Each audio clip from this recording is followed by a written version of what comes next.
Bismillah ar-Rahman ar-Rahim, Surah Hud, chapter 11, and today I will cover verses 61 to 68, the account of the nation of Thamud. These are the references, and this is our contact in case there is any query or question regarding the contents of this presentation. Recap verses 50 to 60. These were the verses covered in our previous presentation. The messenger Hud went to the nation of Ad, who had transgressed and had created imbalance in the land. The Quran particularly draws our attention to two major crimes. Firstly, they used to resort to construction of grand buildings in the land with a view to manifest their arrogance power, not for the benefit of mankind. So that is important because Quran says that whatever we do over here should have a utility value and it must be for the good of mankind. Secondly, they gave a free rein to using their power against the weak in order to keep them under their subjugation forever. They were warned by the messenger Hud over a long period of time through the Wahi of Allah, but they rejected this repeatedly and did not believe they could be punished for what they were doing. And this is an issue which is important for the finding out about the human psyche, that human beings do not feel that they are accountable for what they do, particularly when they become wealthy and they gain power. And this is an important aspect to which the Quran draws our attention again and again. Ultimately, they were destroyed by a hurricane which raged over a period of many days, and they were eliminated from the land and buildings in which they had dwelt and committed injustices. Here the Quran informs us that the law of the rise and fall of nations obeys the law of requital of Allah, and new nations will occupy the places vacated by former tyrannical nations in the world.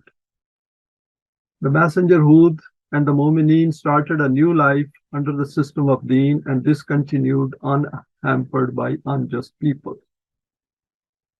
The present presentation and overview. I will go through some salient points of today's presentation. Here the account of the people of Thamud is briefly described. The messenger Saleh, who was from among these people, was sent towards them with Wahi from Allah. He told them to give up their man-made laws and to obey the laws of Allah so that the system of Deen could be established in the land. These man-made laws were the ones which created the problem and the inequality among people. And that is why the Quran has asked us to come under the laws given through Wahi. However, just like the people of Nuh and Hud, they too rejected the guidance of Allah as they did not wish to give up the path of their forefathers. There was gross inequality in their society. They deprived the poor from use of the land and did not allow their animals to graze on the pastures and use the sources of water. The messenger Saleh managed to persuade them to reach some agreement, and as a symbol said that this she-camel will be allowed to roam around freely in the land of Allah. So as a sign, they agreed that this she-camel will have the privilege to go around and graze around and drink water wherever it wishes. However, these people went against this agreement, and as a consequence, they were faced with total annihilation. The messenger Saleh and the Momineen were saved from this destruction. Now let us go to the first verse, 1161, for this presentation. The Quran relates to the reality of the human existence. وَإِلَى ثَمُودَ أَخَاهُمْ صَالِحًا قَالَ يَا قَوْمِ اعْبُدُوا اللَّهَ مَا لَكُم مِّنْ إِلَٰهٍ غَيْرُهُ هُوَ أَنشَأَكُم مِّنَ الْأَرْضِ وَاسْتَعْمَرَكُمْ فِيهَا فَاسْتَغْفِرُوهُ ثُمَّ تُوبُوا إِلَيْهِ إِنَّ رَبِّي قَرِيبٌ مُجِيبٌ. Similarly, Saleh was sent as a messenger from amongst their own brethren to the people of Thamud. He also said the same thing, that you should only adopt the rule of the laws of Allah. Other than Him, there is no other sovereign for you. He made you rise up in this land and settled you. In order to avoid that destruction which is about to befall you due to your wrong conduct, seek protection from the laws of Allah.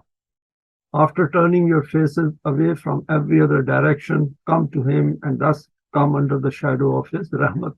And rahmat means we know your further nourishment and development within the divine guidance. Remember, he is not far away from you, he is close by, and he responds to your own supplication. Further reflections. The account of the people of Thamud comes next in this surah, which informs us that these people also rejected the guidance of Wahi, and they told the messenger Saleh that they did not wish to follow the laws of Allah. A few points are outlined here for our attention by the Quran.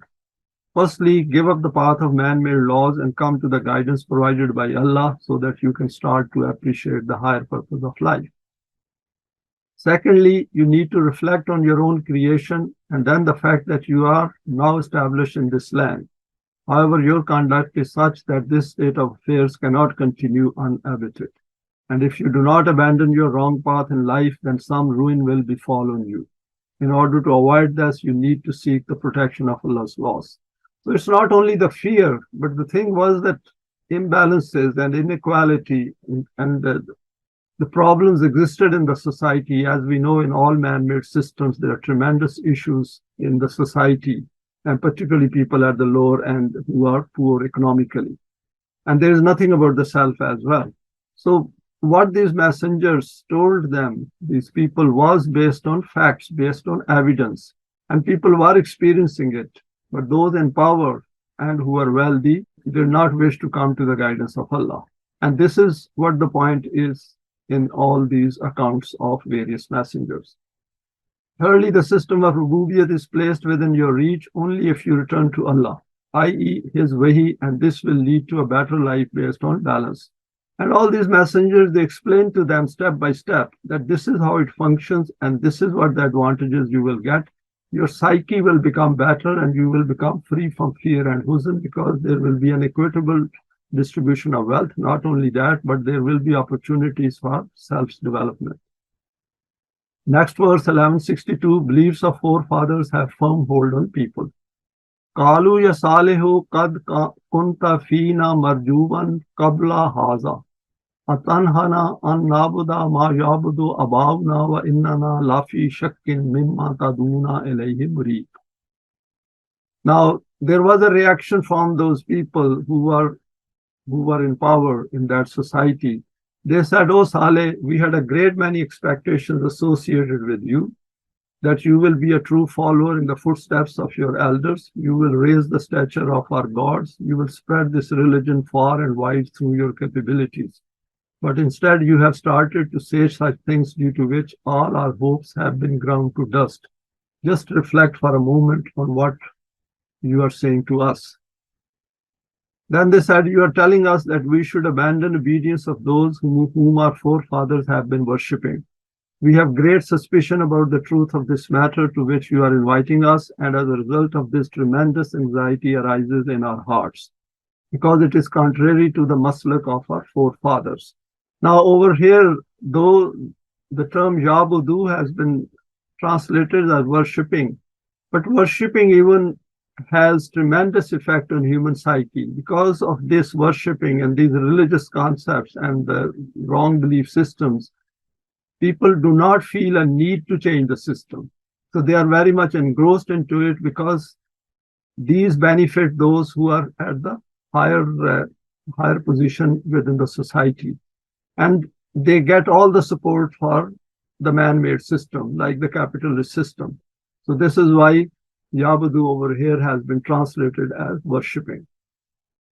Few people at the top influence human affairs. The people of the messenger Saleh appear to be surprised about being told to give up the path of their forefathers and to come to the path of Allah. This is part of the human psyche, that when we are not looking for something in our life and someone comes and tells us about a better way of doing things, many people resist this, as they do not feel any need or desire for this.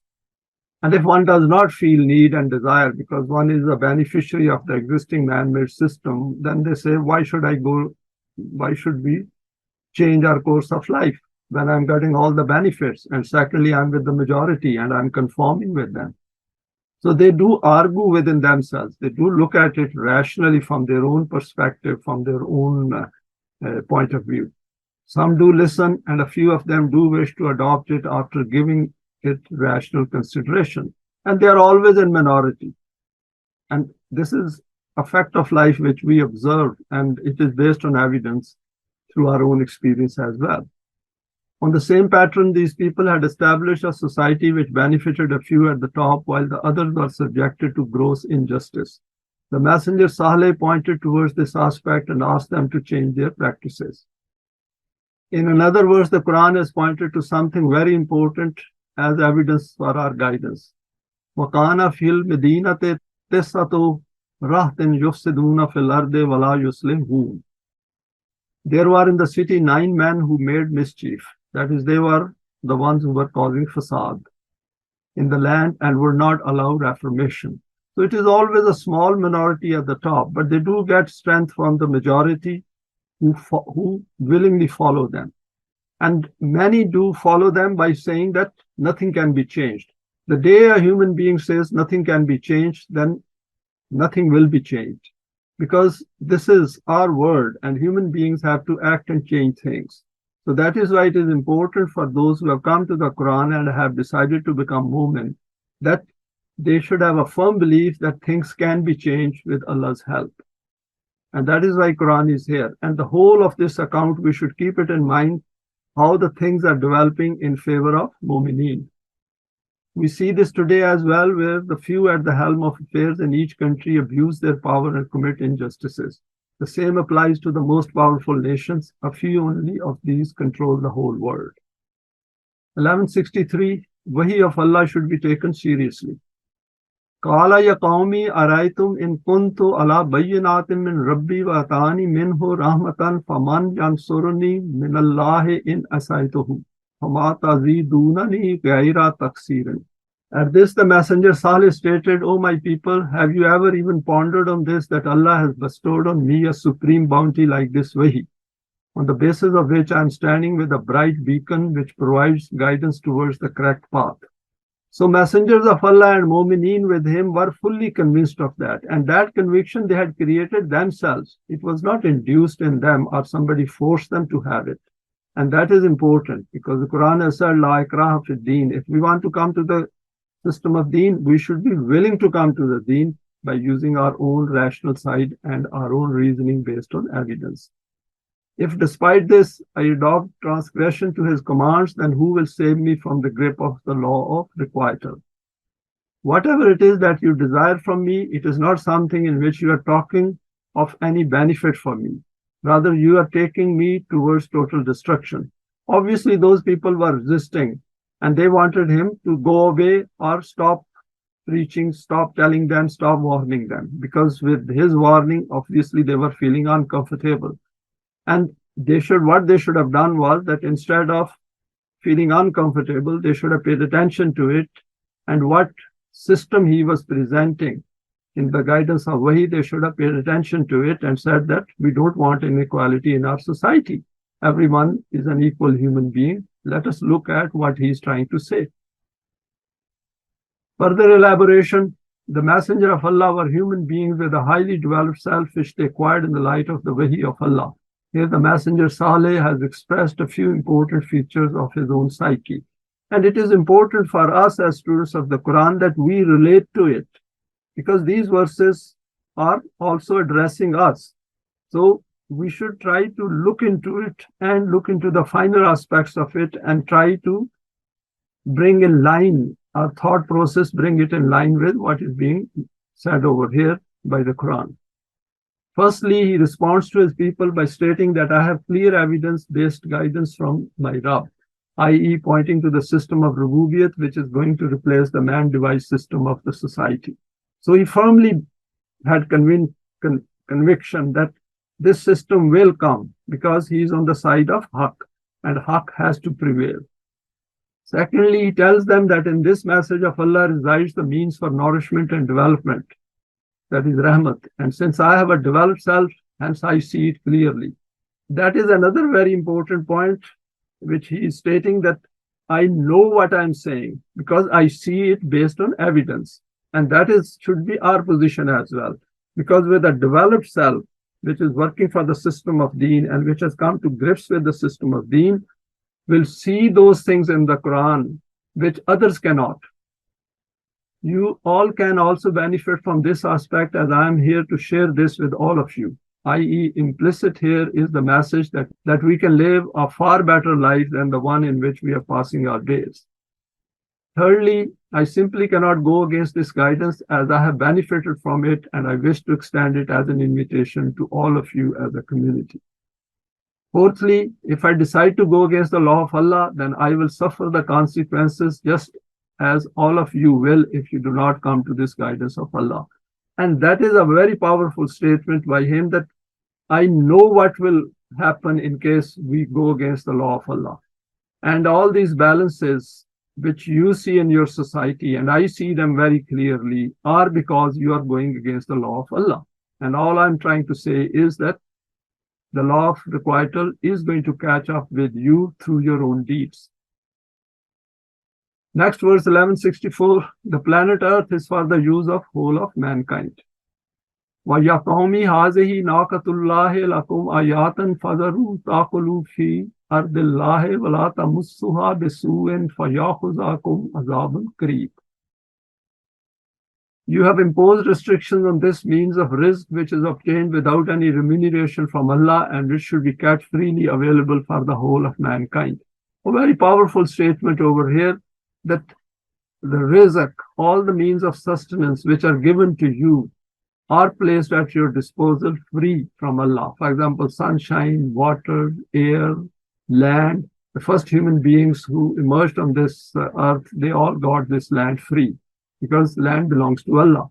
It is subsequently that we started buying and selling this land and started to justify our right on it. You do not even allow the flocks of the poor and weak to graze freely in the open pastures, nor do you allow them to drink water from the springs. You have reserved it all exclusively for your own animal stock. See, this is a she-camel which is not in the ownership of anyone. I'm going to leave this she-camel of Allah free in the land of Allah so that it can roam around grazing and drink water in her turn. And this is another very important aspect, that she-camel became the sign of Allah, and he came to some kind of an agreement with those people.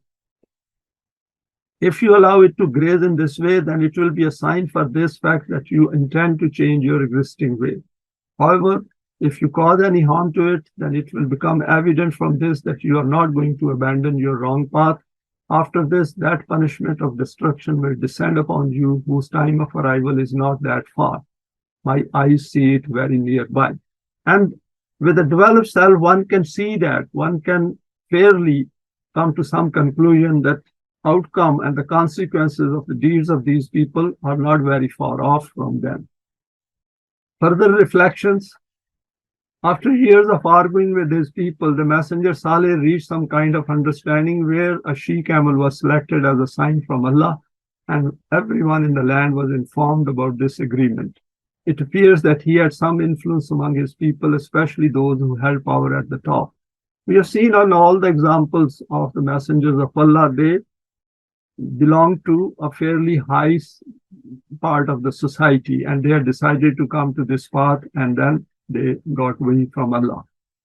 And because poor people who are struggling for making ends meet, they don't have power. And people who are in a position of power, who are educated, they are better placed to tell others because they can explain to others. So it puts a higher premium, higher responsibility on those people who have some kind of a power in a society. The Quran has left it to us to figure out these details by relating to the way human society functions socially. So these aspects we have to derive our own selves, because Quran leaves these gaps for us to figure out so that our intellect develops. And that is how intellect develops when it analytically looks at it, relates it to the time in which we live, and then looks at the Deen, and then see how permanent values are being applied over here by the Quran. The issue was very simple. All human beings are equal, and the means of sustenance need to be shared on an equitable basis among them. This includes sharing of the land and its produce. For example, pastures were grazing by all animals, whether owned by rich or poor. This was not an easy agreement to accept by those in power, but it appears that Saleh had managed to come to an understanding, superficially, with those who had control over the affairs of society. And this is within the realm of possibility that people do agree at times if one has influence in a society that what this messenger is saying does appeal to our mind. And let us look at it, and some of the reasonable people may come to this agreement and they put pressure on those who are powerful. But deep down, some of them do not accept these agreements. However, while these people were agreeing to this, their hearts were not in it, and they did not wish to keep to their side of the agreement. We witness this kind of conduct in world affairs where rich and powerful nations go against those very same agreements which they themselves make with the poor nations. For example, the recent history of the UN contains many examples where powerful nations have gone against its agreed charter. This creates conflicts in the world, as a consequence of which innocent people are exploited and lose their lives. Few more points of interest. Since all human actions have consequences as per the law of requital, the Quran has directed our attention to this aspect. Never think that anything can get through the net of human accountability. So this is the bottom line. We need to understand that everything is very precise and accurate in Allah's word. If we see a randomness in human affairs, then we need to make more efforts to find out the finer details and look at the psychological side of decision making, because that is where we will find the answer. We need to constantly bear this aspect in mind in whatever we do individually as well as collectively. Another aspect which we need to note is that while all this is taking place in that society, the poor and those who have accepted Iman are witnessing all this taking place before their eyes. They see the gross injustice due to which they are suffering, both physically in terms of economic deprivation and psychologically due to the uncertainty caused by this ongoing confrontation. So it must be a very stressful and worrying environment in which there must be a lot of fear. But obviously, Messenger Saleh and Momineen with him were not going to be affected by that because they could recognize the cause for that. And then they also had the assurance from Allah that ultimately things will go in their favor. Allah has provided assurance to the Messenger Saleh and the Momineen that the punishment for the criminality of these people in power is very near, and that they need to continue to persevere on this path of theirs. They also need to start planning ahead about the new era of Deen after the elimination of these evil people from the land. And that is part of the responsibility of those who have become Momineen and are keen students of the system of Deen and the Quran, that they should start looking ahead, that as and when things go in their favor, then they should be ready to take on the responsibility. 1165, agreements need to be honored. فَأَقَرُوهَا فَقَالَ تَمَتَّعُوا فِي دَارِكُمْ ثَلَاثَةَ أَيَّامٍ ذَلِكَ وَعْدٌ غَيْرُ مَكْذُوبٍ. They killed this she-camel. At this, Saleh told them that you can live in these homes for a further 3 days. After that, a destruction will descend upon you. This is such a promise which will never be proved false. Since they never accepted any of the warnings of Saleh to be true, hence they treated this too as a mere threat. Momineen need to plan ahead. Now, as I said earlier in the previous verses, that these people, the hearts of some of these people was not into this agreement. So the moment they found some opportunity, they went and killed that she-camel. In any case, that she-camel was grazing around freely as it was agreed, because the whole point was to make them understand that this land belongs to Allah. And if land belongs to Allah, then it belongs to every human being and every animal on the face of this earth. This unjust group conspired and killed the she-camel, thinking that what can the messenger Saleh possibly do, as he is weak and has no power to punish them for this heinous crime of breaking the covenant with Allah. And that is where the fall comes, when people start thinking and demeaning other human beings and think that they can get away with their deeds. That is where the fall comes of any nation. Every agreement which the messengers and Momineen make with others have a higher value in the scales of deeds. And this is an instruction for all of us that who are on this path must realize that whatever agreement and contracts and covenants which we make, they are in the presence of Allah. and we must fulfill them. When this agreement was made, the period of respite was reaching its end for these people, and Saleh had warned them not to take it lightly. However, they did not take it seriously, and after considering all the options of breaking the agreement, they thought to kill the she-camel and end this confrontation with Saleh and the Momineen as if they did not matter as human beings. Because the agreement they were making, they forgot that they are also equal human beings like them. And when they break up this agreement, they are actually demeaning other human beings. They are causing disrespect and insulting them. And that is not acceptable in the Book of Allah. A very serious mistake indeed which they committed. With this killing, the time of respite ended, and they only had a few days, that is 3 days noted here. Just see how important it is to think about it, that they had time of respite, and that time of respite would have continued until the time they had kept obeying that agreement. They did not, if they had not broken that agreement, then their time of respite would not have ended. Left before they were to face the consequences of their evil conduct. These days were required because Saleh and his companions needed time to leave that place in order to protect themselves. The verse concludes with a very powerful decree, ذَلِكَ وَعْدٌ غَيْرُ مَكْذُوبٍ. This promise cannot be falsified. It is an immutable law of Allah. Further elaboration. The Quran has not gone into any detail about the time period between the forming of this agreement, about the she-camel, and the evil act of breaking the agreement and killing this animal. There may even be further arguing with these people by the Messenger of Allah as we see this happening in today's world. So we can relate to these things because these things do arise in our mind, that how long this agreement lasted. So the issue over here is not that how long it lasted. The issue is that they broke the agreement because they were rebellious people. They enjoyed transgressing Allah's laws. People without Iman do not possess that kind of psyche which can give them inner peace and certainty. So their own inner dissonance, their own inner divisions, that was the cause of the problem.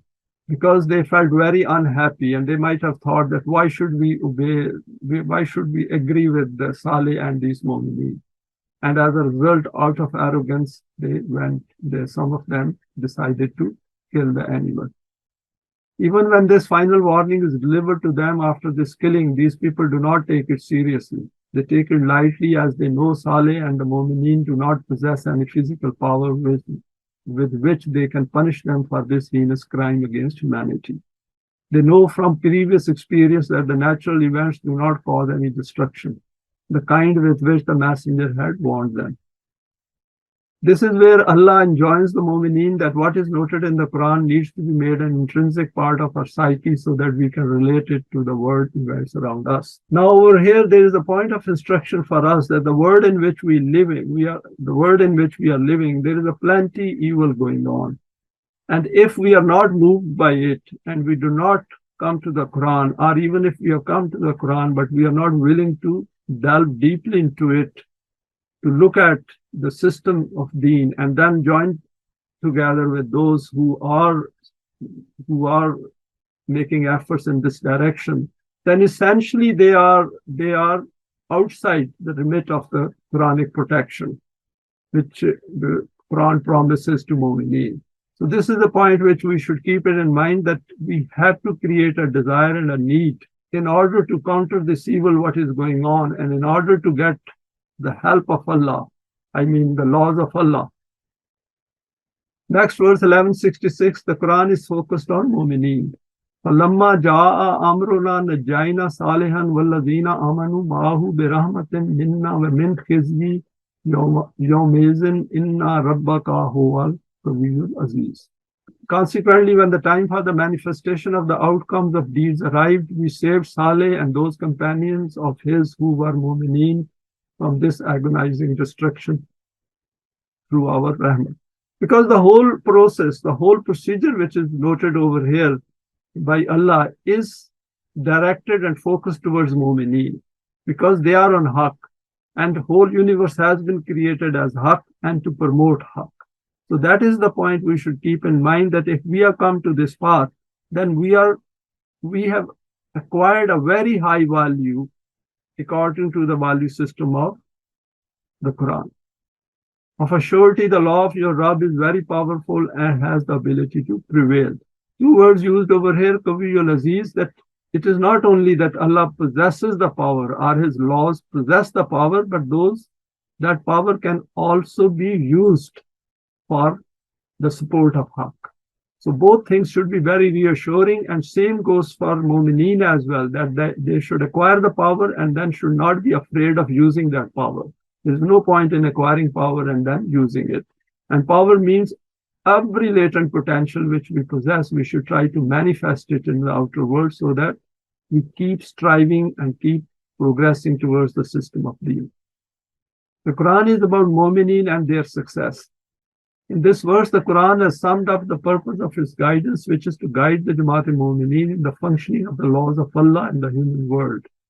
Everything and all events follow His laws, and there is no randomness in these occurrences. The whole point of the Quran is take out that factor in our minds which says that this world is meaningless, it is aimless, and everything happens at random. And Quran wants us to start looking at things the way these are precise and accurate, the way the scales work in our human world. What happened in the past will be repeated in the future, i.e. the law of respite and the law of requital will not leave any people alone.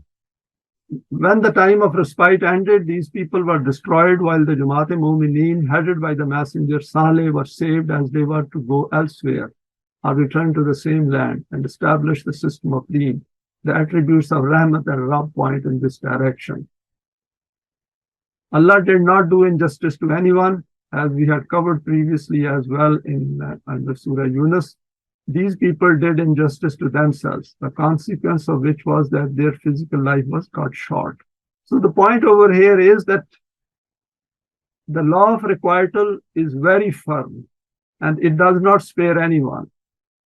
If people die early, it makes no difference to the law of requital. People must face the consequences of their deeds. If they want to cut down their stay in this world, then they should keep doing evil and they will ultimately be eliminated much earlier than what the physical laws of Allah permit us to live. To establish the Rububiyyat of Allah as a system that is Deen, His laws possess enough power to do this. However, it is conditional on a Jamaat-e-Momineen rising up to implement this. So another point which we should keep in mind is that all of these accounts which we have covered so far, they are all focused on Jamaat-e-Momineen. If we want all this to happen, then we have to become that Jamaat to which Allah's promise is fulfilled. Further elaboration, 1166. There are a few noteworthy aspects of the human psyche illustrated in this verse and similar verses for those who become part of this Jamaat of Momineen. Firstly, this Jamaat emerges in very challenging circumstances and has to evolve over a period of many years before it gains in strength. The Quran has used the metaphor of a seed. It is a Jamaat of individuals who accept Iman and have acquired developed self through Saleh deeds. There is no shortcut in this recipe, as without this self and this lofty aim, they simply cannot use the Quran for their education, training, and self-development. Secondly, those in the vanguard of the Jamaat have to take a lead and help it to grow in strength. In the initial stages, they need to acquire this conviction that once on this path called Sirat al-Mustaqim, they are bound to get the help of Allah. Thirdly, tangible results manifest after a short period of time when others join in and signs of the development of the self become visible within each member. Those who become bored or suffer from uncertainty gradually move away, and that is important. This path is not for someone who temporarily comes on it and says that this is not possible or has doubts and has suspicions and is not firmly committed to it. Then this path is not for them. This adds strength to this Jamaat as such people try to create distractions and weaknesses among them. And actually people who are not fully committed to this Sirat al-Mustaqim, if they leave, they add strength to Jamaat al-Momineen. And that is the point one should keep in mind, that the question over here or the issue over here is not of numbers. The issue over here is that how many of them have become that movement that Muslim which the Quran has defined very clearly. Verses like these add inner strength to this Jamaat, and of course, these members take adequate precautions for their own protection and keep a close watch on events in the world. The law of requital helps to maintain a focus in this respect. Next verse 1167, destruction through the law of requital has different forms. وَأَخَذَ الَّذِينَ ظَلَمُوا السِّيَّةُ فَأَصْبَحُوا فِي دِيَارِهِمْ جَاثِمِينَ. And a forceful shrieking thunder, an earthquake, overwhelmed these rebellious people, and they were rendered petrified and lifeless in their homes. Now, sometimes people get distracted that what was the punishment and how did it happen? Where was this town or city?